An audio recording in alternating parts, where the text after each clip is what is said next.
સરકારની ભાટાઈ ના કરવી જોઈએ. એવું એટલા માટે હું કહું છું કે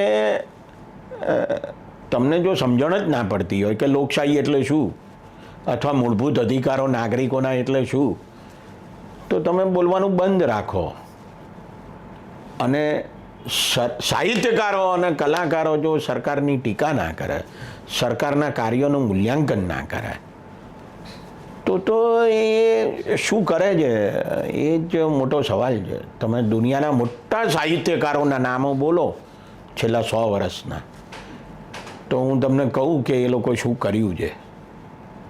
બરાબર. એક બહુ જાણીતો સાહિત્યકાર ફ્રાન્સનો જ્યાં પોલ સાર્ત્ર, બરાબર, જેને નોબેલ ઇનામ મળેલું, તો નોબેલ ઇનામ લેવાની ના પાડી દીધી કે મારે નોબેલ ઇનામ નથી જોઈતું.